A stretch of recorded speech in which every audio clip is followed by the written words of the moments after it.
conseil municipal. Donc, je vais faire l'appel. Donc, Marc Benatru, Régine Broisa, Stéphane Capouret, Daniel Cheminel, Isabelle Delage, Magali Delmont, François Douaret m'a donné procuration, Béatrice Durper, Annie Frison, Jacqueline Charboulet, Joseph Jorin, Damien Gineste, Émilie Levieux, Laurence Luineau, Christine Matra, Camille Montagnat, Claire Neury, Nathalie Peller, Brigitte Perrier, Philippe Pierre, Franck Pourra présent, Michel Roblin, Yves Rouvière, Marie-Josée Rubirot, Bernard Vernet, Fabrice Vidal, absent, Olivier Zanca, très bien. Un secrétaire de séance, M. Montagnat. Très bien.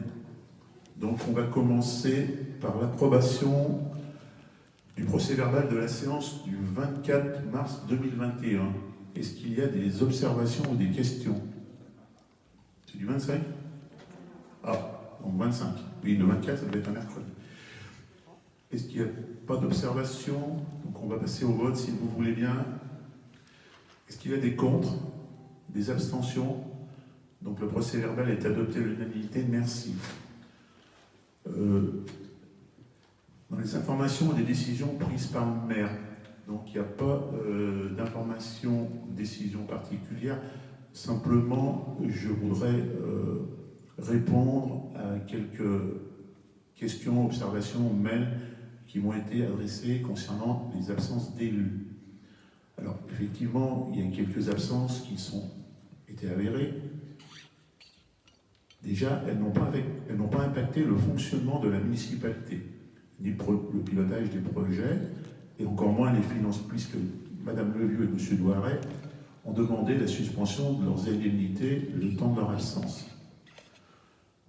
Donc, Mme Levieux était en congé de maternité, puisqu'elle a accouché d'un joli petit bébé de plus de 4 kilos, Augustin, donc il lui a fallu quelques temps pour récupérer, et M. Douaret, donc lui, il rentre au mois de juin. Donc voilà pour les absences. Au niveau du travail, donc on a ventilé les délégations et on a réparti le travail sur les 15 adjoints. Donc j'ai pris en charge la délégation de finances, j'ai organisé avec les services, et je remercie Mme Maison, les commissions de finances et préparé le budget.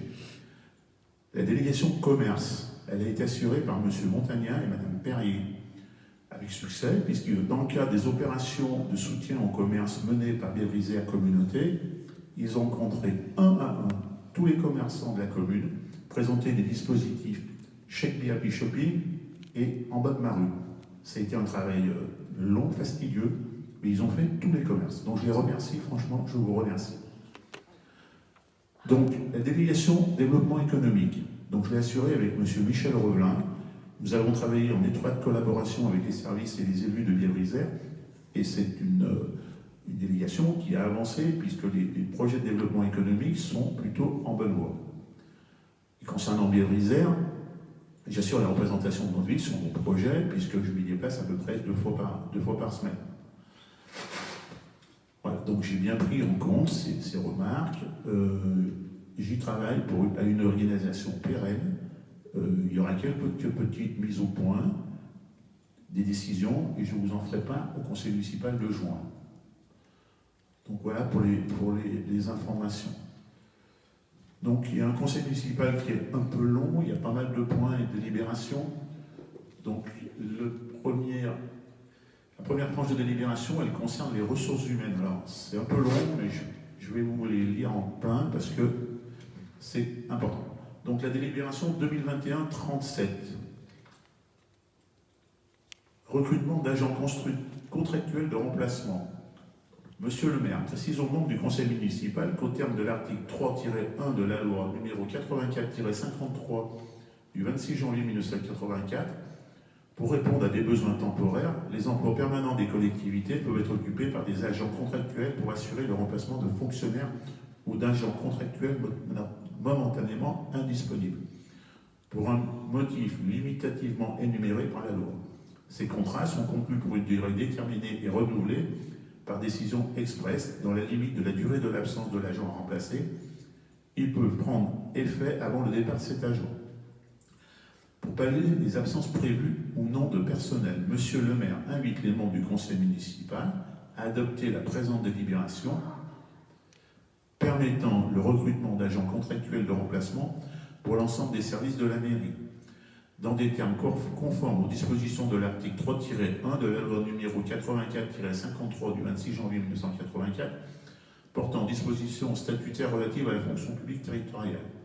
Vu la loi numéro 83-634 du 13 juillet 1983, portant droits et obligations des fonctionnaires, vu la loi numéro 84-53 du 26 janvier 1984, modifiée portant dispositions statutaires relatives à la fonction publique territoriale, vu le décret numéro 88-145 du 15 février 1988, modifié et pris pour l'application de l'article 136 de la loi du 26 janvier 1984 modifié, portant dispositions statutaires relatives à la fonction publique territoriale et relatifs aux agents contractuels de la fonction publique territoriale.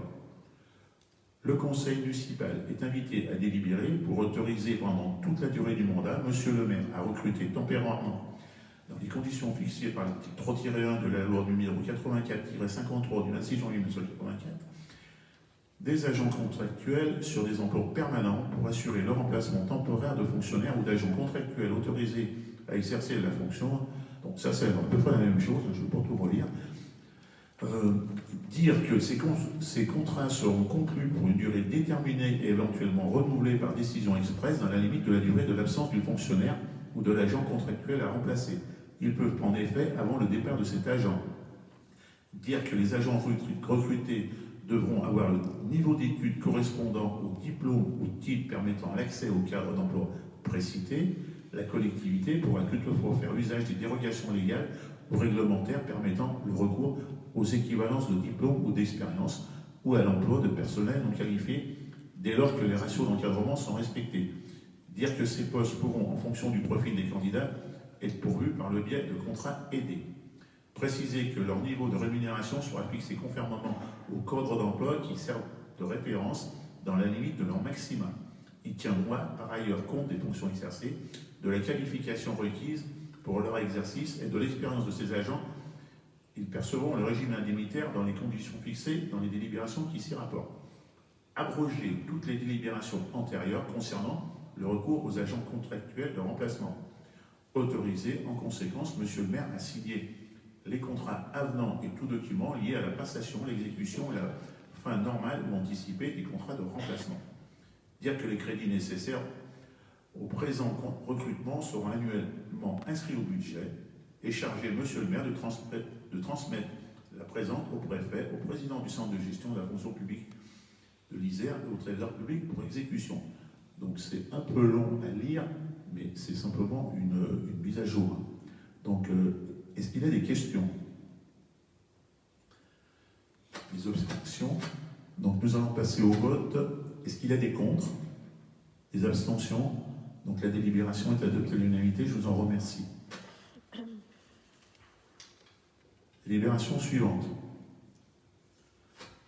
Un peu toujours pareil, cette fois c'est le recrutement d'agents contractuels pour faire face à un besoin lié à un accroissement temporaire d'activité.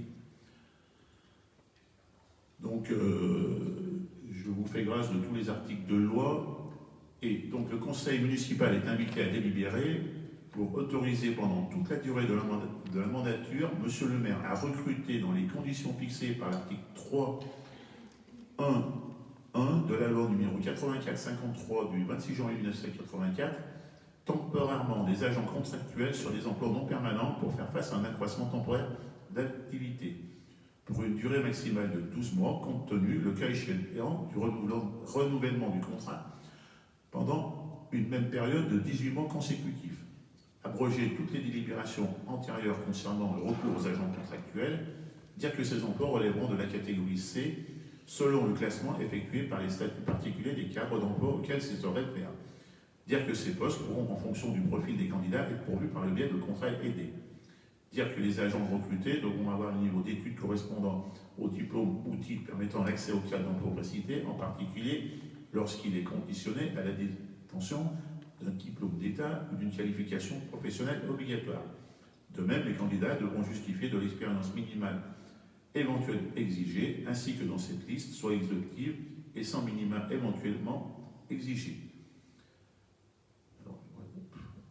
Ainsi que dans cette liste soit exhaustive et sans préjudice des modifications législatives ou réglementaires à intervenir qui seraient automatiquement prises en compte. Dire que l'accès au cadre d'emploi d'animateur, d'adjoint d'animation, d'ADSEM sera réservé aux détenteurs des diplômes de l'animation, du CAP accompagnement éducation petite enfance ou BEP accompagnement soins et services à la personne ou équivalent. La collectivité pourra toutefois faire usage des dérogations légales ou réglementaires permettant le recours aux équivalences de diplômes ou d'expérience ou à l'emploi de personnel non qualifié dès lors que les ratios d'encadrement sont respectés. Préciser que le niveau de rémunération sera fixé conformément au cadre d'emploi qui servent de référence dans la limite de leur maxima. Il tiendra par ailleurs compte des fonctions exercées, de la qualification requise pour leur exercice et de l'expérience de ces agents. Ils percevront le régime indemnitaire dans les conditions fixées dans les délibérations qui s'y rapportent. Autorisé, en conséquence, Monsieur le maire a signé les contrats avenant et tout document lié à la passation, l'exécution ou la fin normale ou anticipée du contrat. Dire que les crédits nécessaires au présent recrutement seront annuellement inscrits au budget. Et enfin, charger Monsieur le maire de transmettre la présente au préfet, au président du centre de gestion de la fonction publique de l'ISDER et au trésor public pour exécution. Alors c'est pareil, c'est un peu long, mais c'est simplement une mise à jour. Donc est-ce qu'il y a des questions sur cette délibération? Des observations? Donc est-ce qu'il y a des contre? Des abstentions? Donc la délibération est adoptée à l'unanimité. Délibération suivante, c'est toujours les ressources humaines. Cette fois, c'est le recrutement d'agents contractuels pour faire face à un besoin saisonnier. Donc c'est plutôt les jobs d'été.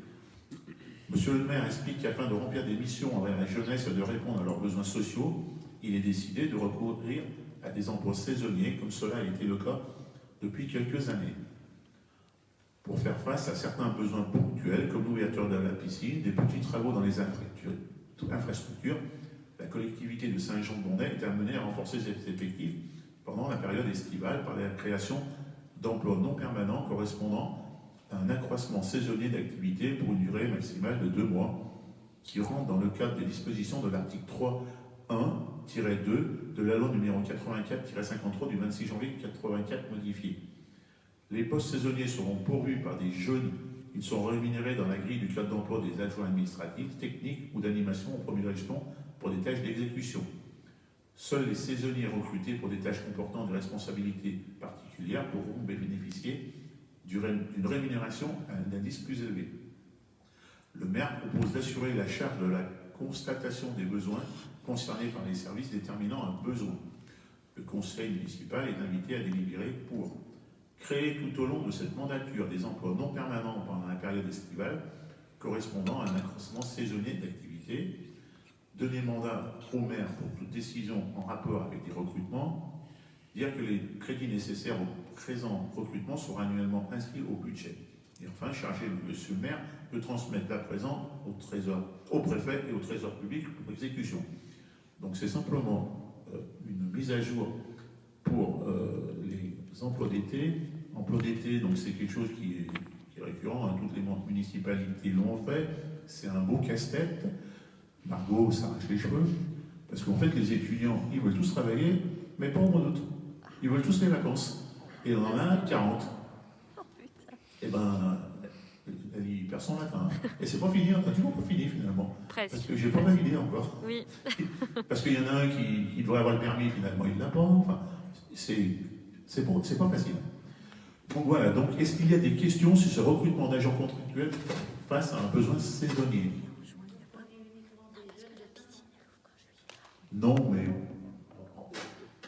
plutôt, on va dire. Mais on ne peut pas faire de discrimination. Mais on va dire plutôt. Voilà. Donc il y en a beaucoup de demandes, mais le souci, c'est que au mois d'août, au 15 août, ils veulent tous être sur la Côte d'Azur. Donc, alors il nous en manque à un moment donné, et au mois de juillet, on en a 40 qui veulent faire la même chose. Donc c'est toujours pas fini. Ouais. Donc, est-ce qu'il y a des contre cette délibération, des abstentions? Donc, la délibération est adoptée à l'unanimité. Je vous en remercie pour eux. Délibération suivante de 2021-40, gratification des étudiants en stage de l'enseignement supérieur. Donc ça, c'est le recours à des stagiaires. Donc, vous avez Margot qui en fait partie. Et on a recours également à une autre stagiaire. Alors, vu le Code général des collectivités territoriales, vu le décret numéro 2009-885 du 21 juillet 2009 relatif aux modalités d'accueil des étudiants de l'enseignement supérieur en stage dans les administrations et établissements publics de l'État ne présentant pas un caractère industriel et commercial. Vu la circulaire du 4 novembre 2009, vu le Code du travail, vu le Code de l'éducation, vu la politique mise en place par la collectivité pour aider les jeunes, vu les demandes proposées par des étudiants de l'enseignement supérieur. Il est proposé, pendant toute la durée du mandat, de pouvoir conventionner dans le cadre d'insertion au milieu professionnel des étudiants pour effectuer des travaux de recherche et de gestion de projet. Cette convention devra préciser l'objet du stage, sa date de début, sa durée, les conditions d'accueil du stagiaire, horaires, locaux, indemnisation de frais de transport, nourriture, ainsi que la gratification éventuelle. Pour conventionner avec la commune, il devra être présenté un projet d'intérêt général et permis à la collectivité de bénéficier de ce travail d'étude.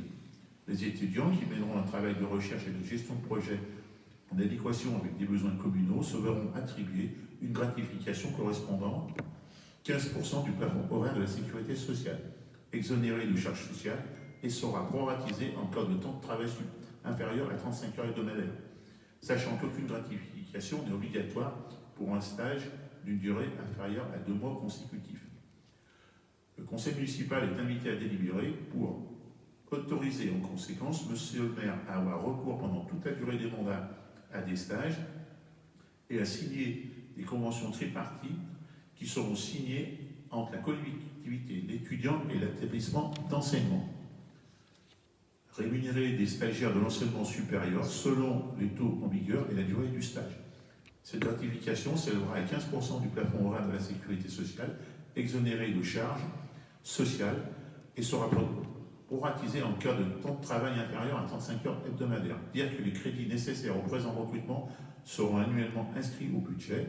Enfin, charger monsieur le maire de transmettre la présente au préfet, au président du centre de gestion de la fonction publique de l'Isère et au trésor public pour exécution. Donc ça, c'est encore une délibération de mise au point concernant les étudiants.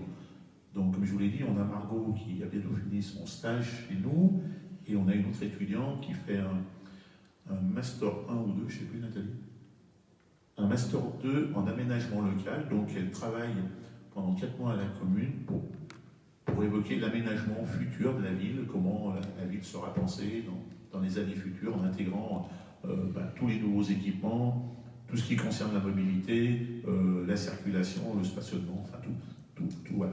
Donc, est-ce qu'il y a des questions sur cette délibération concernant les étudiants? Pas d'observation, donc on va passer au vote. Est-ce qu'il y a des contre? Des abstentions? Donc la délibération est adoptée à l'unanimité, je vous en remercie. Délibération suivante concernant encore les RH, c'est la création d'un emploi de gardien brigadier de police municipale.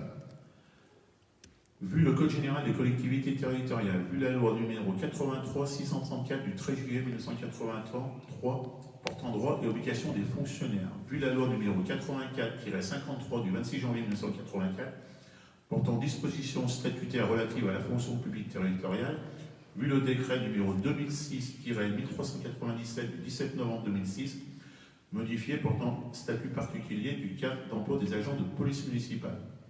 Le maire rappelle à l'Assemblée que, conformément à l'article 34 de la loi numéro 84-53 du 26 janvier 1984, portant dispositions statutaires relatives à la fonction publique territoriale, les emplois de chaque collectivité ou établissement sont créés par l'organe délibérant de la collectivité ou de l'établissement. Il appartient donc au conseil municipal de fixer l'effectif des emplois à temps complet et non complet nécessaires au fonctionnement des services, même lorsqu'il s'agit de modifier le tableau des emplois pour permettre des avancements de grade, considérant le tableau des effectifs, considérant la volonté de renforcer les effectifs de la police municipale afin de veiller au bonheur public et à la tranquillité publique dans le cadre d'une police pluricommunale. Considérant pour cela la nécessité de créer un emploi de gardien brigadier à temps complet, le conseil municipal est invité à délibérer pour créer un emploi permanent de gardien brigadier de police municipale à temps complet, à compter du 1er septembre 2021, pour voir l'emploi ainsi créé conformément aux dispositions législatives réglementaires régissant le recrutement des agents de la fonction publique territoriale. Approuver le tableau des effectifs qui résultent de ces modifications. Autoriser Monsieur le maire à signer les actes administratifs se reportant à cette délibération. Inscrire les crédits correspondant au budget. Donc cette délibération, elle concerne le recrutement d'un policier municipal dans le cadre de la police pluricommunale qu'on a évoqué plusieurs fois en conseil municipal. Donc les maires se sont réunis il y a 15 jours, un samedi, donc tout le monde est tombé d'accord et tout le monde a validé cette police pluricommunale.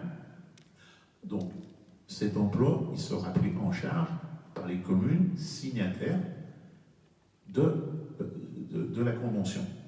Donc ça sera entièrement financé. Le principe étant que, en fonction du nombre d'heures que les équipages de police seront faits sur les communes, il y aura une répartition entre chaque commune.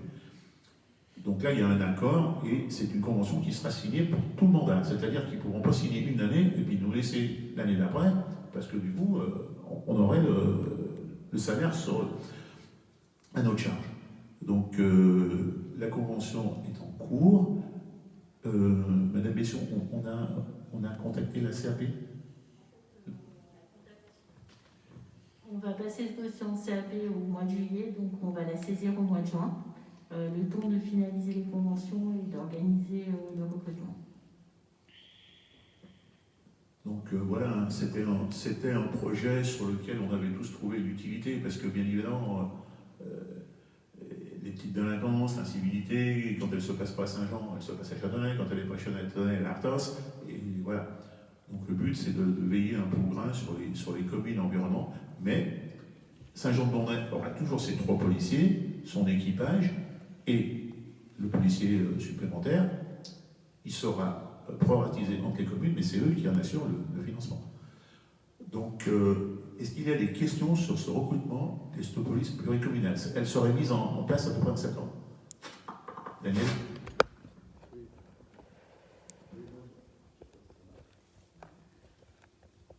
Oui, ça marche. Moi, j'ai simplement une question. Tu viens de nous dire que le recrutement est fait pour la durée du mandat. Est-ce qu'il s'agit d'un poste titulaire? Alors, s'il s'agit d'un poste titulaire, qu'est-ce qui va se passer à la fin du mandat si, lors du renouvellement des municipalités, certaines municipalités remettent en cause cette convention? Ce poste qui sera sur Saint-Jean-de-Bonnay, malheureusement, il devra rester sur Saint-Jean-de-Bonnay. Donc, ce sont les Saint-Jeanais qui en assureront le financement. Alors, est-ce que dans ce contrat de recrutement, est-ce qu'il y a une durée de vie, quoi? Puisqu'un emploi titulaire, lorsqu'il est créé, il est très difficile de l'enlever. On est tout à fait d'accord avec ça. Malheureusement, on a déjà beaucoup de mal à recruter à Saint-Jean-de-Bonnay des gardiens brigadiers. On n'attire pas forcément, souvent les gens qui font ces métiers-là, ils aiment bien un peu être en ville et c'est déjà particulièrement difficile de recruter dans cette filière. Et malheureusement, on est obligé d'avoir des postes de titulaires parce que sur des postes de contractualisation, on ne trouverait personne. Aujourd'hui, c'est vraiment un sujet qui a été discuté justement sur la titularisation de ces agents-là avec les maires respectifs. Et c'est vrai que sur le dispositif, ils comprennent tout à fait le poids que pourraient représenter ces emplois pour l'avenir de Saint-Jean-de-Bonnay. Mais tout le monde était d'accord pour partager que si ça fonctionne, ça va perdurer. Et aujourd'hui, c'est vraiment un dispositif qui se met en place au niveau de l'État. Et l'objectif, c'est de faire durer la mutualisation et peut-être même au-delà sur d'autres communes. Oui, Jacqueline. Ah oui, alors, attends, je l'ai marqué quelque part. Attends, deux têtes. Arthos, Beauvoir, Châtenay, Charentonnet, Royat, Mérieux et Villeneuve. Et Saint-Jean. Voilà. Sainte-Anne, non. Saint-Anne-et-Savoie, on leur a demandé, bon, ils ont un peu de délinquance quand même, mais ils n'ont pas voulu pour l'instant. Alors Daniel, j'ai bien entendu ta question, mais je pense que sincèrement, c'est quelque chose qui va plutôt se développer que se réduire. Parce qu'aujourd'hui, les maires des petites communes, ils ont moins de moyens que Saint-Jean, ils sont complètement démunis contre les petites délinquances. Et puis tous les problèmes de voisinage, vous savez, les maires, c'est de pire en pire, on est tout le temps dérangés par des problèmes de voisinage, ça nous empoisonne la vie, bien souvent on ne sait pas comment y régler, et tous les collègues, ils le disent. Donc c'est à peu près la seule réponse qu'ils peuvent avoir pour toutes ces incivilités. Parce que la vidéoprotection, ils ne peuvent pas se la payer, c'est comme cher, et il y a beaucoup de communes qui ne peuvent pas aller là-dessus. Et il faut quand même qu'ils luttent contre la délinquance, contre la sécurité routière. Je vois par exemple Mérieux, lui, dans le cadre de cette convention, il signe que pour du contrôle radar. Parce qu'il ne peut plus lutter, les voitures passent à des vitesses phénoménales chez lui, et il a besoin d'une police municipale. Alors, je ne sais plus, ça sera peut-être 1 heure par semaine de contrôle routier. Donc, oui, effectivement, si le prochain mandat, tous les maires nouvellement élus veulent plus de police, bah, peut-être, voilà, mais après, il faudrait qu'ils s'expliquent avec leur population. Parce qu'ils vont vite y habituer, la police municipale, les populations. Simplement une autre question. On avait mis à disposition de la gendarmerie notre radar. Donc vous l'avez récupéré. D'accord. Voilà. Non, c'était simplement une question, parce que c'est quand même Saint-Jean qui sera porteur de cet emploi. Voilà. Juste pour répondre sur le radar en 2 mots, puisque j'ai le micro, j'en profite. Effectivement, c'est la police municipale qui l'a récupéré, qui s'en sert actuellement. Il a été réétalonné, remis aux normes et ainsi de suite, et ils s'en servent déjà. Il y a déjà eu des contrôles radar qui ont été faits. Moi, j'avais juste une question. Comment ça va se passer au niveau de la... quand vous allez faire d'une commune à l'autre pour savoir combien d'heures, comment ça va se passer au niveau du prorata horaire à donner d'une commune à l'autre par nombre d'habitants?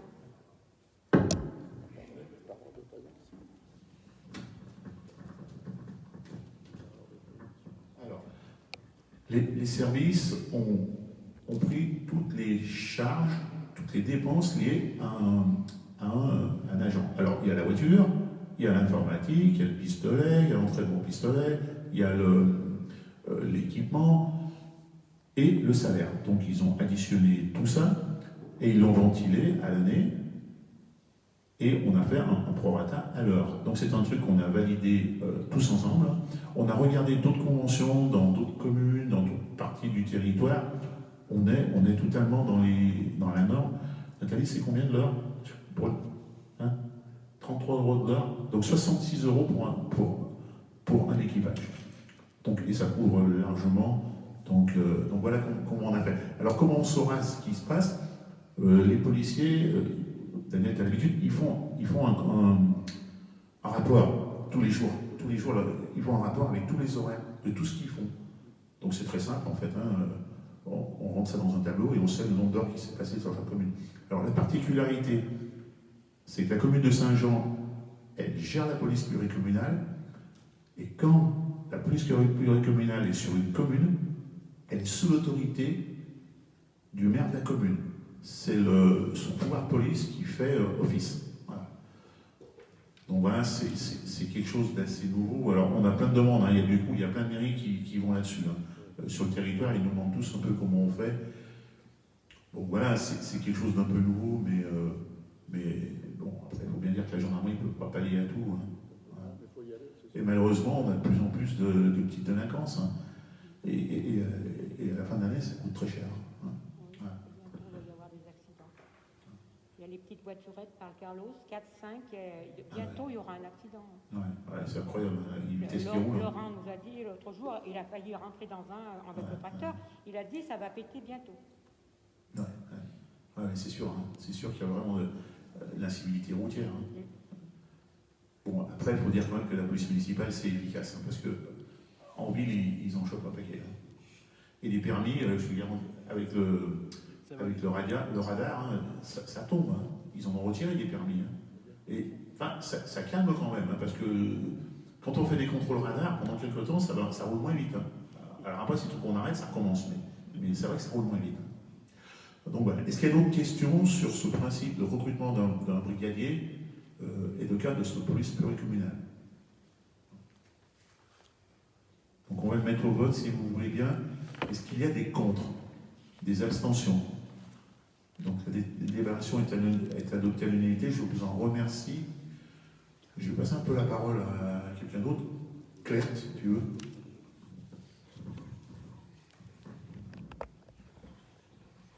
Alors bonsoir à tous. Donc dans le volet finance, le troisième volet, je vous présente la délibération 2021-42, appel à projet pour un socle numérique au groupe scolaire Johannes Lacroix, donc l'école élémentaire. Monsieur le maire informe le conseil municipal que le plan de relance présenté par le gouvernement comporte un important volet dédié à la transformation numérique de l'enseignement, notamment pour contribuer à porter la généralisation du numérique éducatif et ainsi assurer la continuité pédagogique et administrative. L'appel à projet pour un socle numérique dans l'école élémentaire vise à réduire les inégalités scolaires et à lutter contre la fracture numérique. Son ambition est d'appuyer la transformation numérique des écoles en favorisant la constitution de projets fondés sur 3 volets essentiels. L'équipement des écoles d'un socle numérique de base en termes de matériel et de réseaux informatiques, les services et ressources numériques, l'accompagnement à la prise en main des matériels, des services et des ressources numériques. Dans ce but, l'État investit 105 millions d'euros à compter de 2021 dans le cadre du plan de relance pour soutenir les projets pédagogiques de transformation numérique dans l'ensemble des écoles. Dans l'objectif de réduction des inégalités scolaires du plan de relance, la subvention de l'État couvre, pour le volet équipement et réseau sur les réseaux informatiques, 70% de la dépense. Financement subventionnable plafonné à 3 500 € par classe. Pour le volet services et ressources numériques, 50% de la dépense. Le conseil municipal est invité à délibérer pour répondre à l'appel à projet pour un socle numérique au groupe scolaire Johannes Lacroix, école élémentaire, pour une dépense de 27 500 € TTC, répartie sur 11 classes pour 228 élèves. Autoriser Monsieur le maire à signer tout document relatif à ce sujet. Alors, je ne sais pas si vous avez des questions. Je repasse le micro.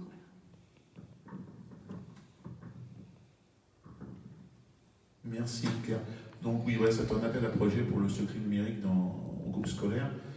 Il n'y a pas de questions, on passe au vote si vous voulez bien. Donc c'est quelque chose plutôt d'intéressant pour le scolaire. Hein. Donc est-ce qu'il y a des contre, des abstentions? Donc la délibération est adoptée à l'unanimité, je vous en remercie. Camille, la publicité extérieure.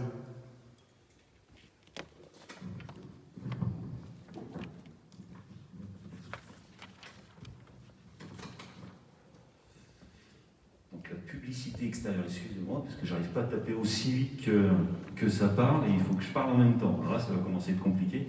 La délibération 2021-43, fixation des tarifs de la taxe locale sur la publicité extérieure.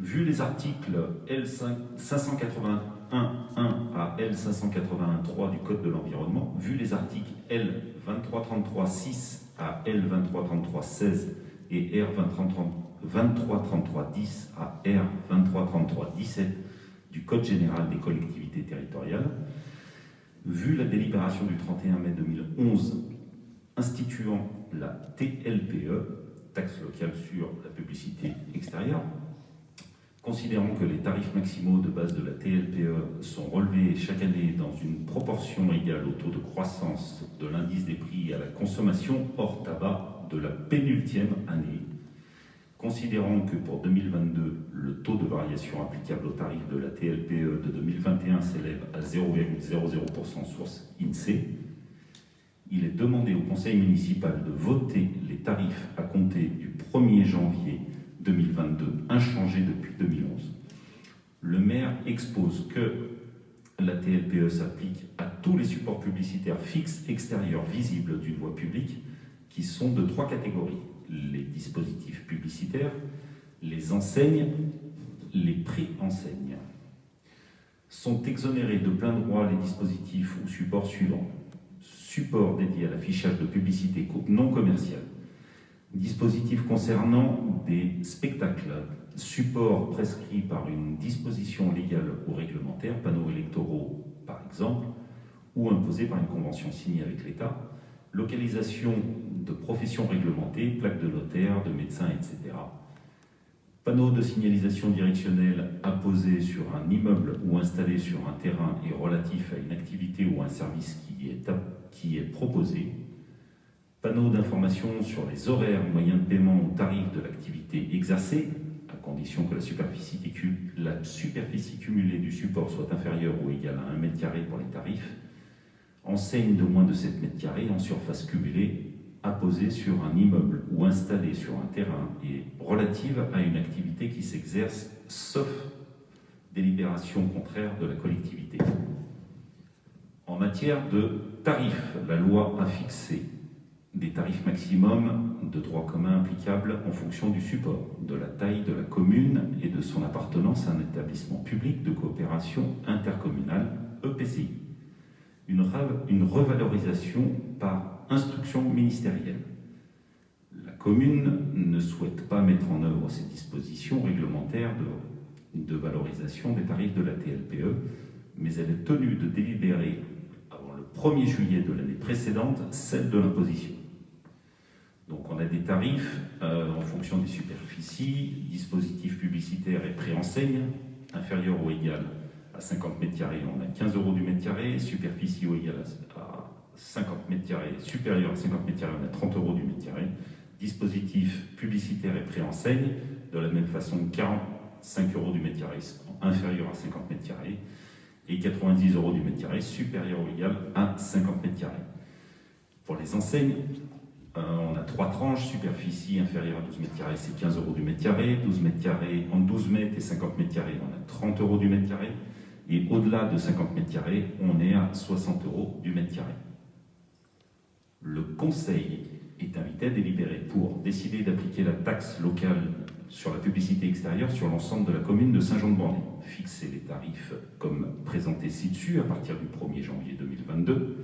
Décider de ne pas appliquer d'exonération ou de réfaction sur ces tarifs.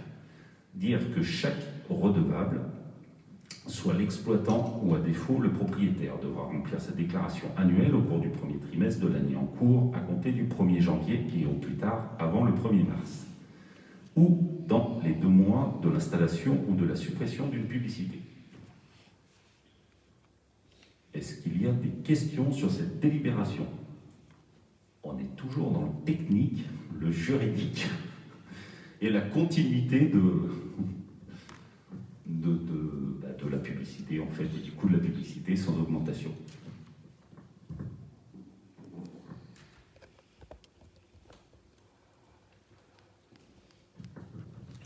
Merci beaucoup Camille. Donc s'il n'y a pas de questions, on va passer au vote si vous voulez bien. Est-ce qu'il y a des contre, des abstentions? Donc la délibération est adoptée à l'unanimité. Donc les 5 délibérations suivantes. Donc elles concernent des demandes de subventions. Donc c'est pour la vidéoprotection. Donc on a fait une revue de projet jeudi dernier. Où on a vu la vidéoprotection. Monsieur Martinet vous a expliqué qu'en fait il y a des demandes de subventions à la préfecture ou à la région qu'il faut différencier parce que suivant l'implantation de la caméra, le taux de subvention n'est pas le même. Donc la délibération du numéro 2021-44, elle concerne la demande de subvention préfecture de l'Isère dans le cadre du fonds interministériel de la délinquance pour la mise en place d'un système de vidéoprotection, le déploiement de 36 caméras dans des espaces publics. Donc, vous avez le tableau avec les coûts et le conseil municipal est invité à délibérer pour autoriser monsieur le maire à réaliser les travaux indiqués ci-dessus, approuver le plan de financement prévisionnel, autoriser monsieur le maire à déposer la demande de subvention correspondante auprès de la préfecture dans le cadre du fonds interministériel de la délinquance. et autoriser Monsieur le maire à signer tout document relatif à ce sujet, imputer les dépenses correspondantes et lancer la consultation de travaux s'y rapportant. Donc c'est pour m'autoriser en fait à demander une subvention. Est-ce qu'il y a des questions, des observations? Donc nous allons passer au vote si vous voulez bien. Est-ce qu'il y a des contre, des abstentions? Donc la première délibération concernant la vidéoprotection est adoptée. La deuxième délibération, c'est toujours une demande de subvention, cette fois-ci auprès de la région Auvergne-Rhône-Alpes, toujours pour la mise en place d'un système de vidéoprotection, de déploiement de 36 caméras dans les espaces publics, cette fois c'est auprès de la région, et il est demandé au conseil municipal de m'autoriser à réaliser les travaux indiqués ci-dessus, d'approuver le plan de financement prévisionnel, d'autoriser le maire à déposer la demande de subvention correspondant cette fois-ci auprès de la région, autoriser le maire à signer tout document relatif à ce sujet et imputer les dépenses correspondantes et lancer la consultation de travaux s'y rapportant. Donc c'est la même que la précédente, mais cette fois-ci, ça concerne la région. Est-ce qu'il y a des contre? Des abstentions? Donc la délibération est adoptée. Je vous en remercie. La délibération suivante, la 2021-46, c'est toujours une demande de subvention, cette fois-ci auprès de la région Rhône-Alpes, pour la mise en place d'un système de vidéoprotection. Cette fois-ci, c'est aux abords du lycée Vallon-Bonneau. Donc c'est la protection des lycées.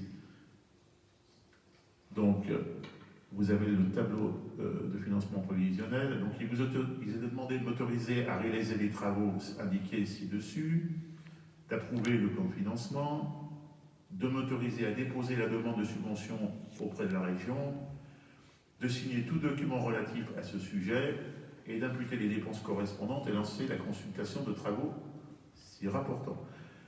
Est-ce qu'il y a des contre, des abstentions? Donc la délibération est adoptée. Alors, délibération suivante, 2021-47, toujours demande de subvention, toujours pour de la vidéoprotection, à l'attention de la région Rhône-Alpes, cette fois-ci pour le déploiement de 2 points vidéo sur la zone d'activité du Pré de la Barre. Donc c'est encore pas la même chose, cette fois-ci c'est de la protection de zone d'activité. Donc il vous est demandé de m'autoriser à réaliser les travaux indiqués, d'approuver le plan de financement, de m'autoriser à déposer la demande de subvention auprès de la région, de signer tout document relatif à ce sujet et d'imputer les travaux correspondants et lancer la consultation de travaux s'y rapportant. Est-ce qu'il y a des contre, des abstentions? Moi j'ai une question. Ah, Daniel. Moi j'ai simplement une question. Les zones d'activité sont compétences intercommunales? Vous avez raison, elles sont de compétences intercommunales, mais sur des projets comme ça, elles sont vues dans leur globalité, c'est-à-dire que la vidéoprotection, on ne peut pas la découper pour la zone artisanale. C'est un projet qui est vu globalement. On a eu la question posée et elle a été posée à M. Martin, mais c'est vraiment un maillage qui doit se faire au niveau de l'ensemble de la collectivité. Et c'est malheureusement à la charge de la collectivité dans ce cadre-là. D'accord. Il n'y a pas de demande de subvention au niveau des réserves? Moi, je veux simplement faire remarquer à la lecture des tableaux, c'est que ce sont des sommes assez importantes, mais que sauf une, la participation de la commune se réduit à 20%. Donc, c'est énormément bien subventionné. Donc, voilà.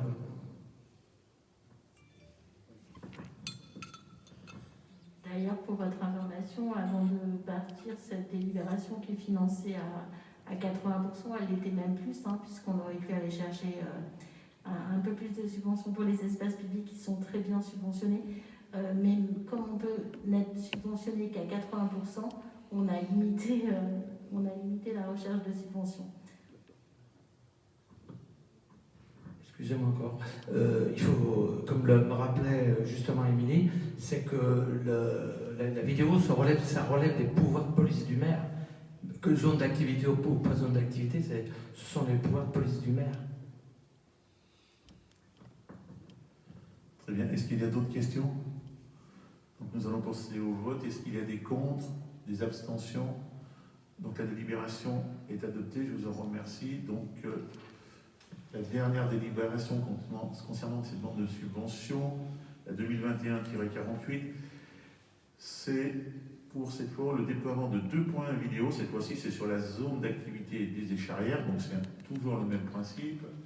Donc il vous est demandé de m'autoriser à réaliser les travaux indiqués ci-dessus, d'approuver le plan de financement, d'autoriser la demande de subvention, de signer les documents relatifs à ce sujet et enfin d'imputer les dépenses correspondantes et lancer la consultation de travaux si rapportant. Donc c'est toujours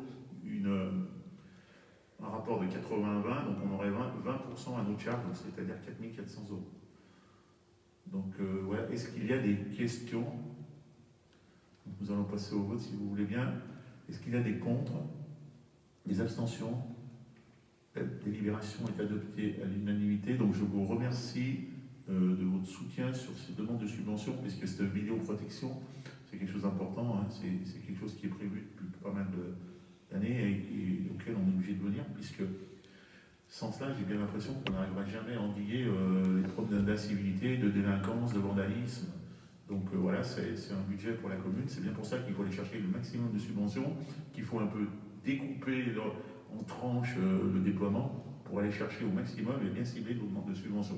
Donc je remercie les services, parce que en fait, c'est quelque chose qui va être vraiment bien subventionné. Donc je remercie les services.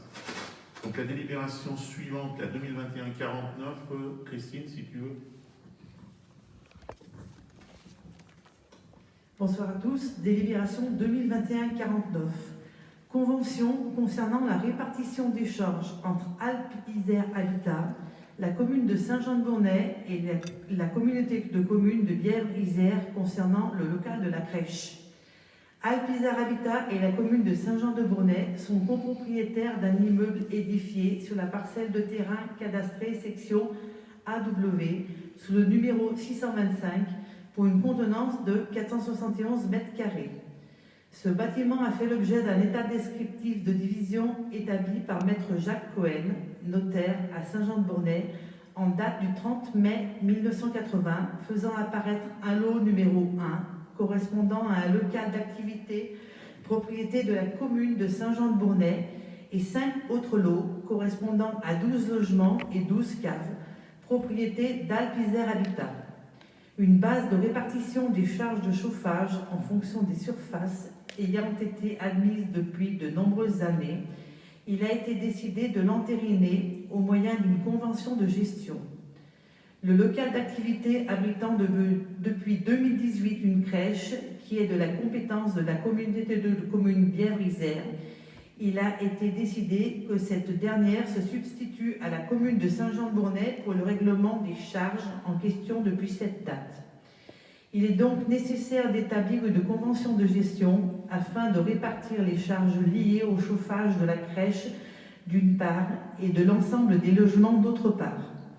Le mode de répartition des dépenses, combustible plus entretien des installations plus électricité consommée par la chaufferie, est basé sur la surface habitable des lots concernés. La crèche correspond à une surface habitable de 300 mètres carrés pour une superficie totale de l'immeuble de 1196 mètres carrés. Le calcul de la quote-part de l'entretien des installations plus électricité consommée par la chaufferie restant à charge de la communauté de communes Bièvre-Isère se fait donc de la façon suivante. Coût total des dépenses de chauffage multiplié par 300 m² divisé par 1196 m².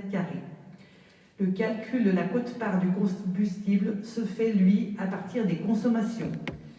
Le conseil municipal est invité à délibérer pour approuver la convention annexée à la présente délibération, autoriser Monsieur le maire à signer la convention qui prendra effet à la date de signature. Y a-t-il des questions ?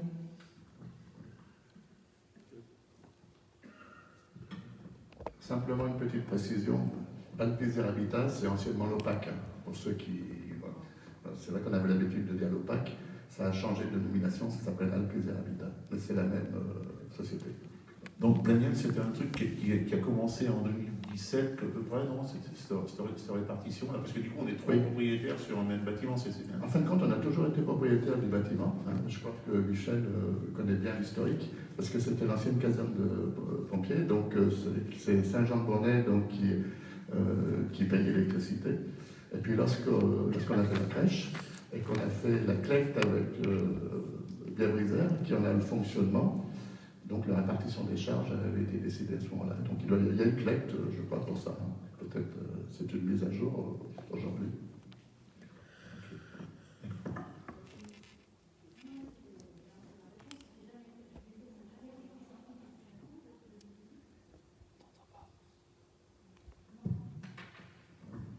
J'ai interrogé les services ce soir. Visiblement, Alpizère Habitat a appelé la commune de Saint-Jean-de-Bournay pour se faire payer ses charges.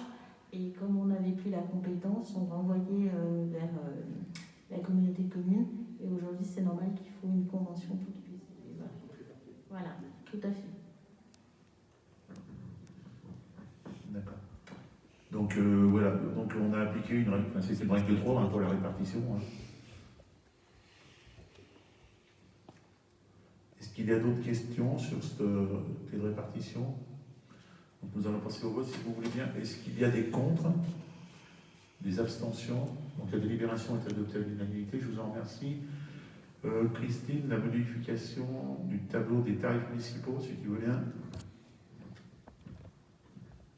Donc, délibération 2021-50, modification du tableau des tarifs municipaux 2021. Monsieur le maire précise que le tableau des tarifs municipaux est modifié afin de pouvoir intégrer la vente de plaques au jardin du souvenir. Donc vous avez les tarifs sous les yeux et la plaque du jardin du souvenir sera au prix de 40 €. Y a-t-il des questions?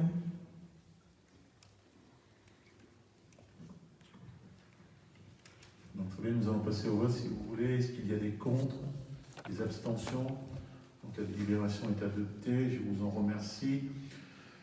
Allez, un peu de développement urbain et gestion foncière, Michel.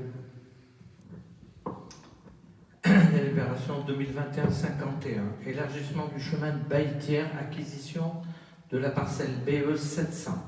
Dans le cadre de l'élargissement de la voie communale numéro 7, dite chemin de Baïtière, le conseil municipal, par délibération du 25 avril 2001, point numéro 4, a autorisé M. le maire à acquérir les parcelles nécessaires à ses ouvrages. À ce jour, certains propriétaires n'ont pas été indemnisés.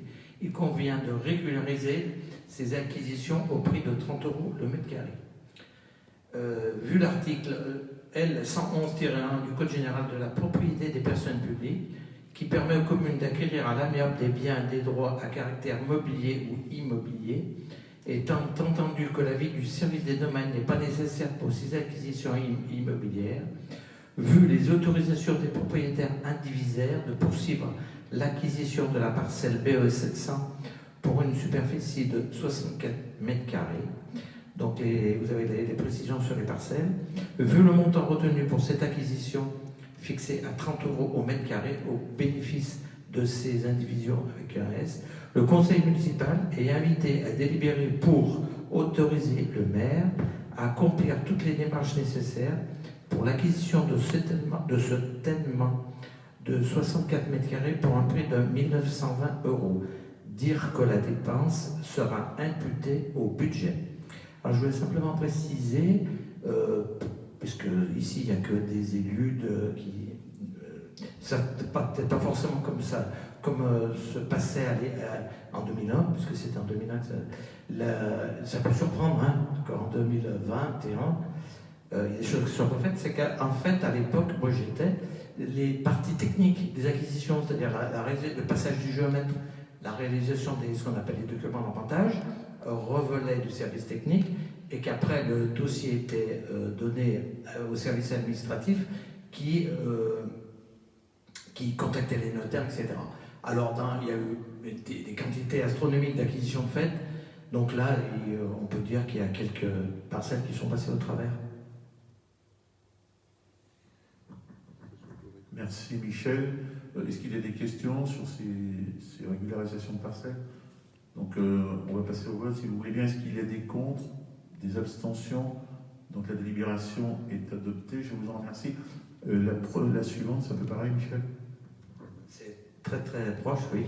2021-52, élargissement du chemin de Baïtière, c'est toujours à Basse, pour ceux qui ne savent pas, le chemin de Baïtière.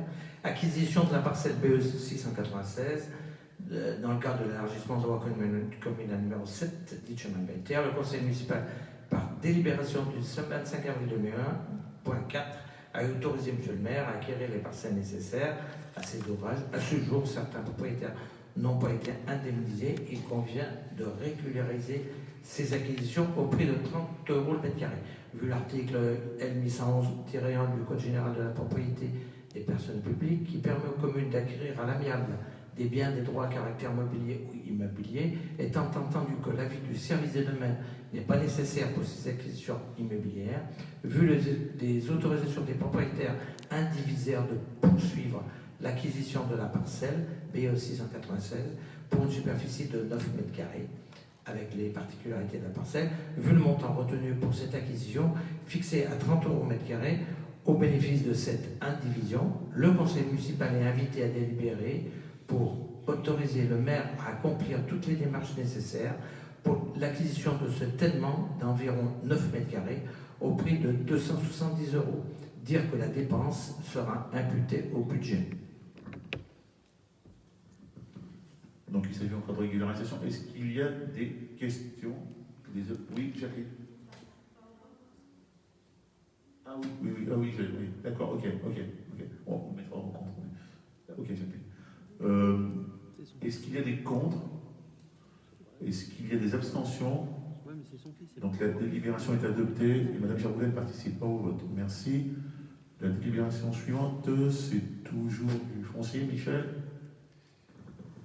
Alors, la délibération 2021-53, c'est un rectificatif par rapport à une délibération précédente où le libellé, la rédaction était erronée. Elle disait le contraire de ce qu'on avait voté. Donc, annule et remplace la délibération 2021-6, autorisation de signature pour la cession d'un terrain de 59 m² tellement AW 422, vu l'article 2122-21 et 2241-1 du Code général des collectivités territoriales, vu l'article 1212-1, 2141-1, 2221-1 et 3211-14 du Conseil général du Code général de la propriété des personnes publiques, vu l'article 1593 du Code civil, vu l'avis des domaines des services fiscaux en date du 18 janvier 2021, considérant la proposition d'acquisition d'une parcelle de tellement AW 422 située aux rues de la République faite par la propriétaire de la parcelle limitrophe AW 431 au prix de 2 950 € pour les 59 m² concernés, soit 50 € le mètre carré. Ce terrain, enclavé en plusieurs parcelles, est difficile d'accès et ne constitue pas une réserve foncière suffisante pour un quelconque aménagement. Toutefois, l'acquéreur potentiel prévoit le stationnement de véhicules, libérant ainsi le stationnement public qui est limité dans la rue du 11 novembre. Une division parcellaire est effectuée afin de vendre 59 m². Le portail sera enlevé pour que la propriétaire accède directement à sa parcelle et que la collectivité ne soit pas dans l'obligation de constituer une servitude de passage. L'acquéreur prend à sa charge les frais de notaire et de géomètre. Le conseil municipal est invité à délibérer pour autoriser la division parcellaire de la parcelle AW 422, approuver la cession de cette division parcellaire de 59 m² cadastrée section AW sous le numéro 422 au prix de 2 950 € hors frais notariés, autoriser M. le maire à signer la vente et à procéder à cette cession par acte notarié, approuver que l'ensemble des droits, frais et taxes sont à la charge exclusive de l'acquéreur. Donc voilà, merci Michel, c'est un peu long cette délibération, on va dire. C'est encore de la régularisation, ça, donc c'est une petite parcelle qui permettra à des véhicules d'aller se stationner derrière le parking citoyen et ainsi de libérer un peu d'espace dans la rue du 11 novembre qui parfois est bien surchargée. Donc est-ce qu'il y a des questions sur cette délibération? Donc on va passer au vote. Si vous voulez bien, est-ce qu'il y a des contre? Est-ce qu'il y a des abstentions? Donc, oui, Jacqueline? Oui. Donc la délibération est adoptée, je vous en remercie. Délibération suivante, ça concerne les pouvoirs de police, le règlement du cimetière municipal. C'est une délibération qui annule et qui remplace la délibération 2020-30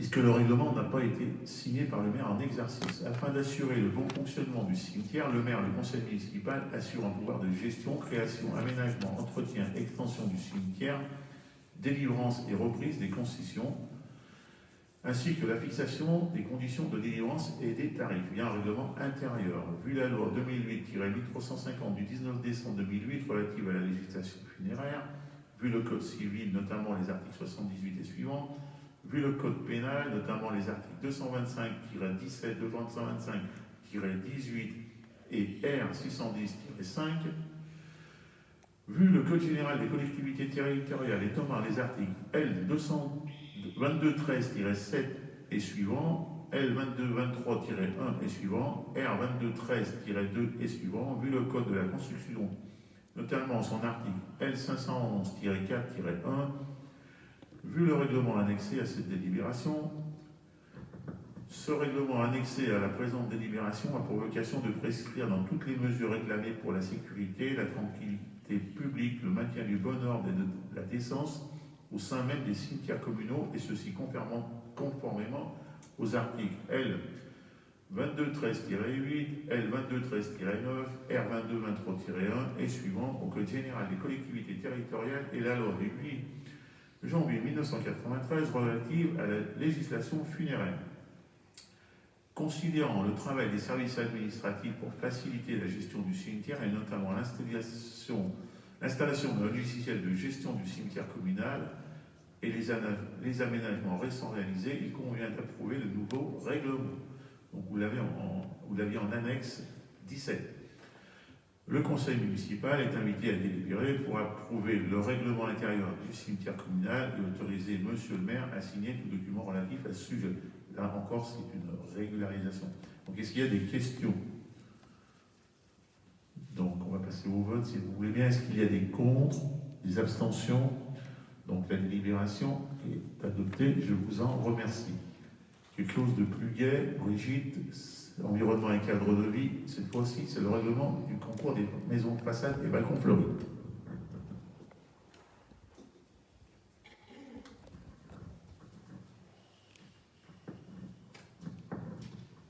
Merci Michel. Bonsoir à tous. Non seulement ça va être plus gai, mais je ne vais pas me taper les articles et les machins, point tiré, c'est un peu rébarbatif et vous avez du courage. Donc là, la commune de Saint-Jean-de-Bornay organise un concours des maisons, façades et balcons fleuris, on en avait déjà parlé, visibles de la rue, qui a pour objectif de récompenser les actions menées par les habitants saint-jeanais pour le fleurissement de la ville. Ce concours participe à une démarche de préservation de l'environnement et également au cadre de vie et à l'image de la commune. En ce sens, seules les décorations végétales visibles de la rue seront prises en considération, aussi parce qu'on n'a pas le droit de pénétrer chez les gens. Ce concours est ouvert à tous les habitants de la commune, y compris les commerçants et les artisans, dont les aménagements sont visibles de la rue, sur inscription, dont un bulletin sera en ligne sur le site de la mairie de Saint-Jean et disponible à l'accueil de la mairie. Donc il existe 3 catégories. La première catégorie, c'est maisons et jardins. Catégorie 2, c'est façades, décor floral sur la voie publique, fenêtres, murs et balcons. Catégorie 3, terrasses, cours et jardiniers. Pour ce concours, la commune prévoit d'allouer des prix pour un montant global de 600 € répartis comme suit dans chacune des 3 catégories. C'est vrai que je n'avais pas été très claire quand j'avais écrit ça et ça a pu générer quelques différends. Les récompenses se feront sous forme de bons d'achat, des chèques VIP qui seront en valoir évidemment chez chaque commerçant participant. Donc le premier prix par catégorie, 200 €, le deuxième 160 €, le troisième 120, quatrième 80 et cinquième prix 40 €. Alors la participation au dit concours entraîne de la part des candidats l'acceptation sans réserve des prescriptions fixées dans le règlement 6 juin.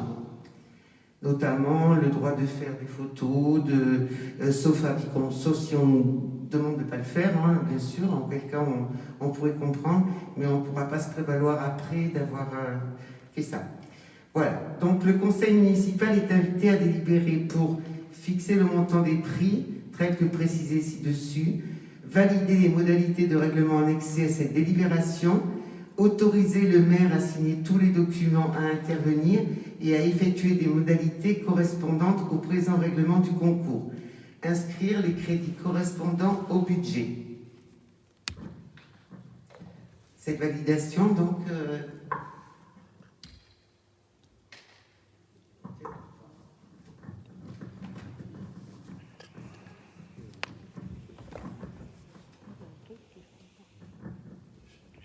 Merci beaucoup Brigitte pour cette présentation et ce très beau projet. Il y a juste une petite rectif. Le montant global, c'est 1 800 €. On l'avait rectifié à la revue de projet. C'est 1 800. Parce que... Oui.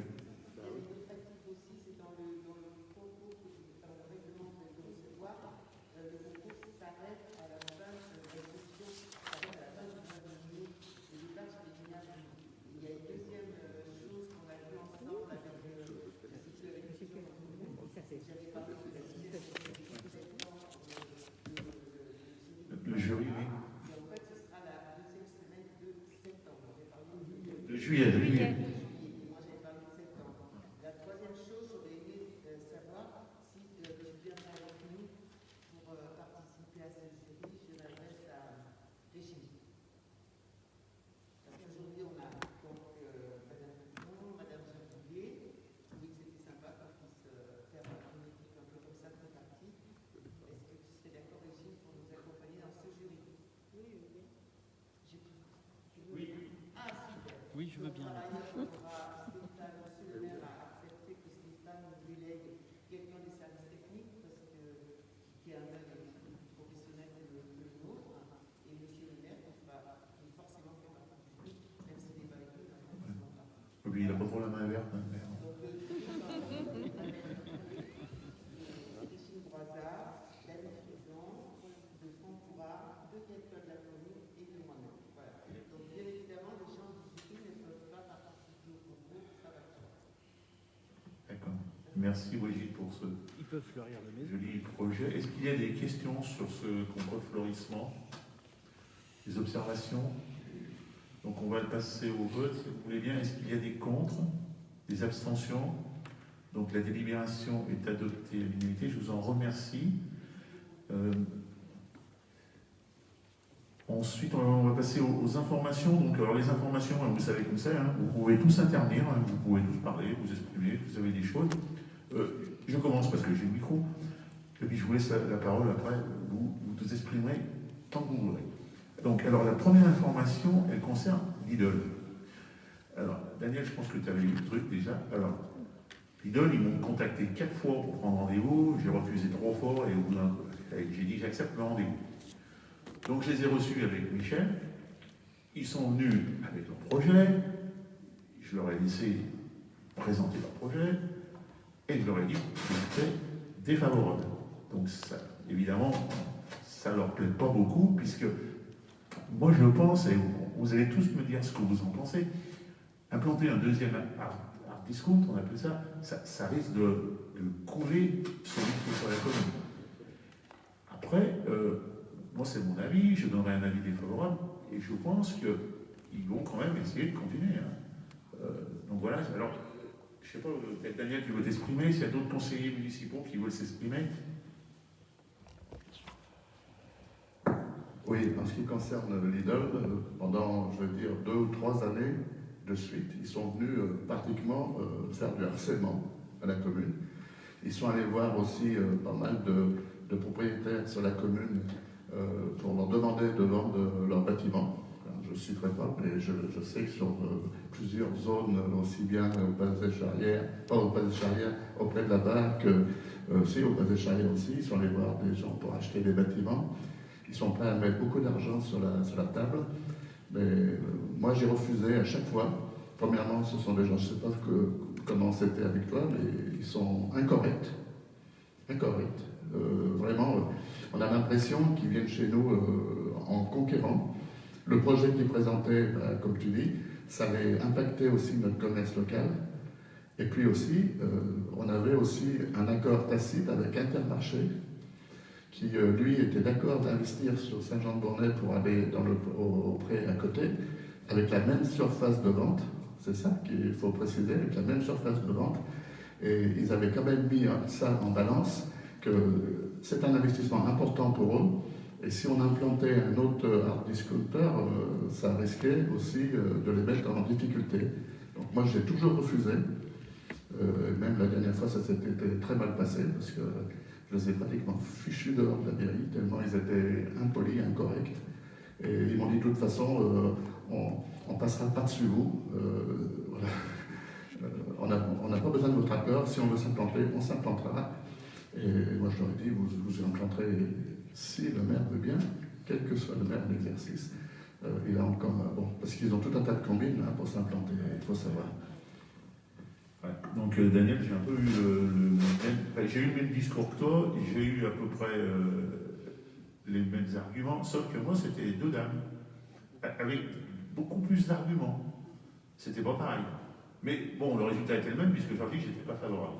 Après, je pense que, comme tu le dis, ils vont essayer quand même de passer en force. Alors moi, je ne sais pas en tant que maire jusqu'à quel point on peut s'opposer, parce qu'il y a quand même la libre concurrence, et je ne sais pas. Donc moi, je donne un avis défavorable. Je pense, je ne sais pas, qu'est-ce que vous en pensez autour de ce top? Ils peuvent s'implanter sur une surface de moins de 300 mètres carrés, je crois, sans avoir besoin d'autorisation autre que celle. Voilà. Et malheureusement, on sait très bien comment ils font. Ils commencent à s'implanter à 300 mètres carrés.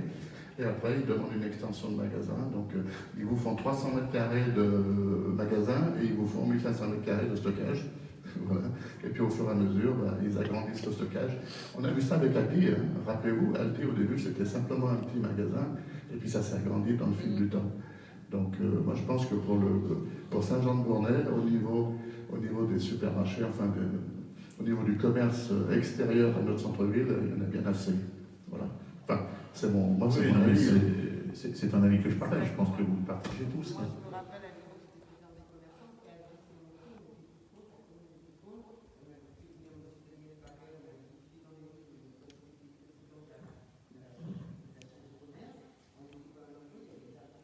On fera comme José Bové, on y mettra le feu.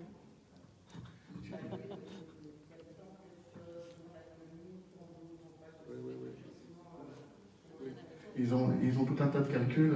Et ce qu'il faut bien savoir, c'est que le maire sur la commune de Saint-Jean a la possibilité de s'opposer au changement de destination.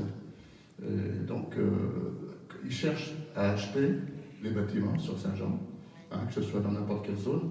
Et voilà, après, on ne peut pas s'opposer à ce qu'ils achètent des bâtiments, mais je pense qu'après, on peut s'opposer au changement de destination. Donc bon, alors je pense qu'on est un peu tous d'accord sur ce principe. C'est pas trop souhaitable d'avoir encore un deuxième hard discount. Bon, moi, ce que je m'engage, c'est de faire tout ce que je pourrais faire légalement pour continuer avec cet avis défavorable. Après, je pense que c'est une affaire à suivre et à suivre de près. Et je pense qu'il faut se serrer les coudes pour essayer d'éviter ça. Après, jusqu'à quel point on pourra y arriver, j'en sais rien aujourd'hui. Hein. Comme tu dis, Brigitte, vous êtes opposé à un moment sur Aldi et vous n'êtes pas arrivé. Hein.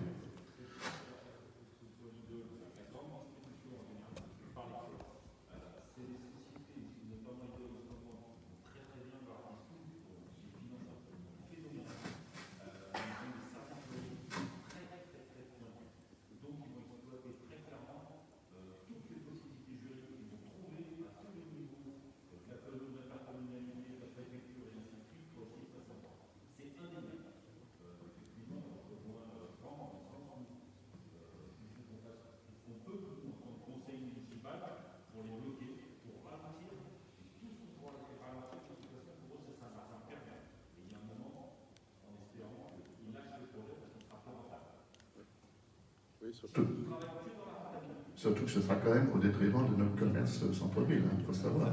Voilà.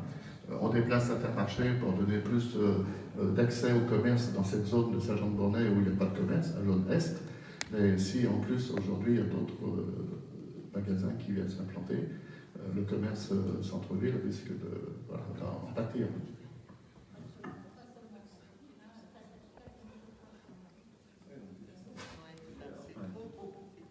Alors, je pense que leur cible, c'est plutôt entre hard discounters. Parce que les autres, ils n'ont pas la même clientèle. Parce que Casino et Intermarché, c'est une autre clientèle. Mais c'est plutôt entre Aldi et Lidl que ça risque de. Bon. Voilà, donc c'est quelque chose dont je voulais vous parler. Je continuerai de vous en parler si j'ai des infos, si vous en avez. ben, bien évidemment, il faudra les partager parce qu'il va falloir être vigilant. Après, voilà, on est vigilant, on se pose, on donne un avis défavorable et puis on espère qu'on n'ait pas un passage en force. Donc voilà, ça je voulais vous en parler. Concernant Bièvre-Isère, là, il y a un projet de ALSH, c'est là le centre aéré du mercredi. Centre aéré du mercredi, donc les enfants pourraient être au centre aéré le mercredi matin et le mercredi après-midi. Sur 4 sites, les parents choisiront le site qu'ils veulent. Donc il y aura Arthos, Savas-Mépin, Châtenay et Saint-Jean. Donc Saint-Jean-Bonnay, on aura un centre aéré du mercredi, donc dans le groupe scolaire, donc l'intérêt de locaux, parce qu'on pourra déjà au minimum en prendre 60.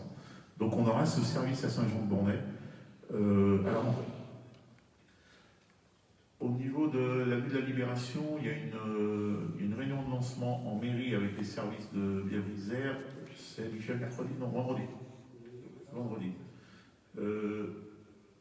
Avec Bièvre-Isère, parce que Bièvre-Isère, bien sûr, ils sont partenaires puisqu'ils réalisent les réseaux, l'eau et l'assainissement. Il y a une autre réunion pour le gymnase également, pour l'organisation du chantier et les choix des... On en a parlé en revue de projet du chauffage. Au niveau des...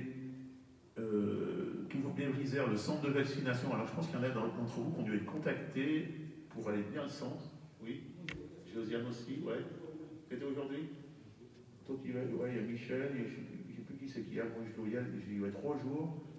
Il n'y a pas Claire, non, peut-être. Donc voilà. Donc Marc, tu as fait le. C'est toi qui as piqué, non? Non. Oh, bah, c'est pas bien quand même.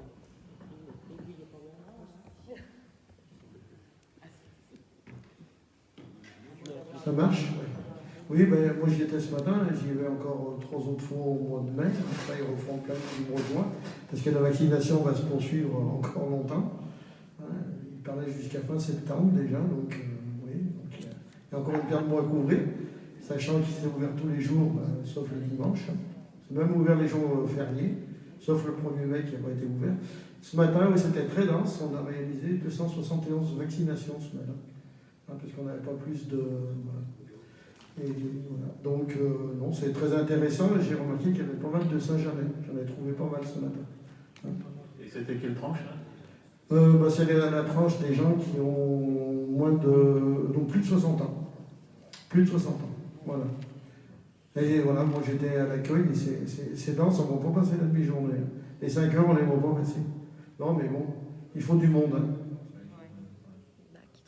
Voilà ce que je peux vous dire.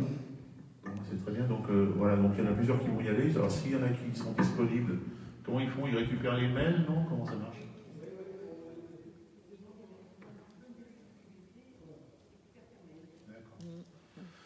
D'accord. Ok. Bon, merci Marc, et merci pour ceux qui vont aller sur place. L'information suivante, c'est les élections, donc on en a parlé au début du conseil, 2 tours le 20 et le 27, élections départementales et régionales avec toutes les contraintes sanitaires. Donc on a créé un groupe de travail, il y a Régine, Jacqueline, Marc, Camille, Madame Besson, moi-même. Je vais demander à Madame Levieux de rejoindre le groupe, et je vous propose le 11 mai, si on peut se voir pour préparer. Ça serait possible le 11 mai, je vous enverrai un mail. Non? Vous n'êtes pas là? Bon, bah écoutez, je vous envoie un mail à ceux qui concernent, puis on trouve une date. Ah oui, on a bien brisé. Ah oui, d'accord. Ouais, bah, c'est pour le 11 mai. Donc je vous enverrai un mail pour trouver une date. Ce qui concerne la commission de révision des listes électorales, elle a lieu le 27 mai à 14h. Alors il y en a d'entre vous qui en font partie. Je ne sais pas s'il y a pour Béa dans la commission des listes électorales, mais tu pourras revenir. Je ne sais plus qui c'est qui arrive, je ne sais pas, je regarde. La date de limite des inscriptions sur les listes électorales est fixée au 14 mai. Donc c'est le pont d'Ascension, mais il y aura quelqu'un en mairie pour recevoir d'éventuelles inscriptions de 9h à 11h. Voilà. Ensuite, la dernière chose, qui est un peu ennuyeux, c'est qu'on nous a volé les petits sapins au cours là-bas, dans les massifs qui ont été faits en bas de la gare. On est obligé de les attacher avec des chaînes. Bon, Ça, c'est quand même un peu dommage parce que. Voilà. Chaîne avec cadenas, ouais. Il faut ils sont tout petits, les sapins. Donc, obligé de les attacher. Voilà. Alors, après ça, avec les caméras, voilà, ça sera. Donc, eh bien, écoutez, je vous laisse vous exprimer. Tous ceux qui ont des interventions, eh bien, allez-y. Alors, j'ai quelques interventions concernant des aménagements. On a été saisi par des riverains du quartier de Bournay. Vous savez, Bournay, quand on va de la route d'Artas à la Chapelle, il y a un endroit où c'est très étroit, c'est habité. Donc il y a eu un des propriétaires qui est venu me voir avec une lettre de doléance du quartier signée pour qu'on fasse des aménagements pour réduire la vitesse, pour protéger les piétons. Donc j'ai réfléchi un petit peu, alors je ne sais pas si on peut voir les trucs. Je suis allé un peu trop vite. Et donc on a plusieurs solutions.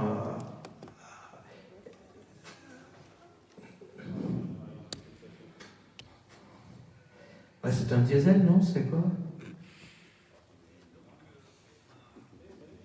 Faut éteindre les lumières.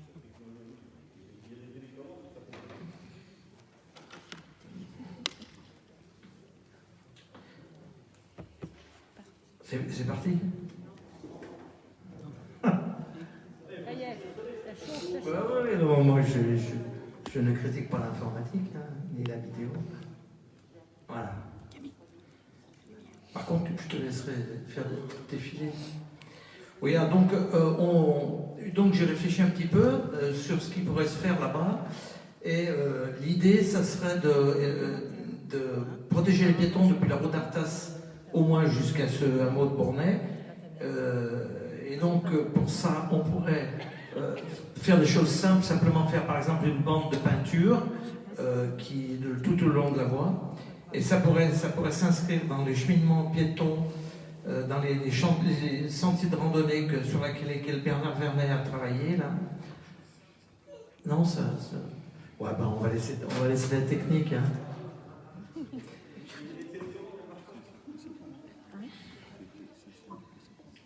Si on est lâché par la technique, alors... Non, mais ça fait rien. Comment? Ouais, par exemple.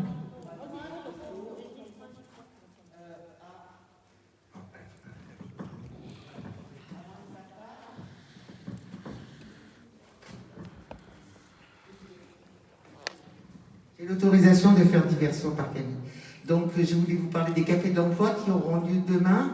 Désormais, on a décidé de les faire tous les 2 mois parce qu'en fait, tous les mois, on s'est rendu compte que c'était un peu trop, qu'on n'avait pas on a beaucoup de recruteurs, mais on n'avait pas suffisamment de demandeurs d'emploi. Donc là, on a décidé de le faire au mois de mai pour que ça se trouve au mois de juillet et pas au mois d'août parce que tout le monde est en vacances, on le sait bien, et au mois de septembre plutôt qu'au mois d'octobre parce que septembre, c'est la rentrée. Voilà comment les choses se passeront à l'avenir. Sinon, ça se passe très très bien, les recruteurs sont très contents, ça se passe dans un environnement très convivial. J'ai la chance que Philippe vienne m'aider tout le temps, et Christine, et tout le monde pour les tags, enfin tout le monde, c'est très sympa. Et voilà, les photos sont arrivées, voilà.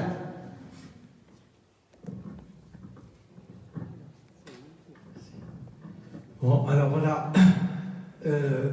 Donc la voie, la route de la Chapelle, vous voyez, en rouge, j'ai tracé la bande qui pourrait être la bande de roulement et qui permettrait de dégager un espace pour les piétons. Alors, sur ce tronçon-là, la partie haute, ça serait pour les piétons, et la partie basse, si nécessaire un peu plus tard, on pourrait rogner un petit peu dans le talus pour laisser un peu de place de stationnement. Voilà. Donc là, c'est pareil. Alors, quand on arrive à l'idée globale, pour faire ça, les cours, l'idée globale, c'est donc de la peinture de partout, sauf dans la partie de Bournay, où il y a des bâtiments, ce serait de définir une bande de roulement pour les véhicules et de la matérialiser par des potelets de part et d'autre pour que ça donne un effet paroi pour les voitures. Ça incite un petit peu à ralentir et ça protégerait implicitement les riverains. Alors la bande de protection, elle varie énormément suivant la localisation parce qu'il y a un endroit qui est très étroit, mais c'est ça l'idée. Donc éventuellement ces aménagements pourraient être complétés en fonction, alors par ce qu'on appelle des coussins berlinois, qui sont des espèces de ralentisseurs de couleur mauve rose, là qu'on voit, qui sont en plastique, on va dire. Donc cette réflexion, elle demandera à être. On va rencontrer les riverains sur place pour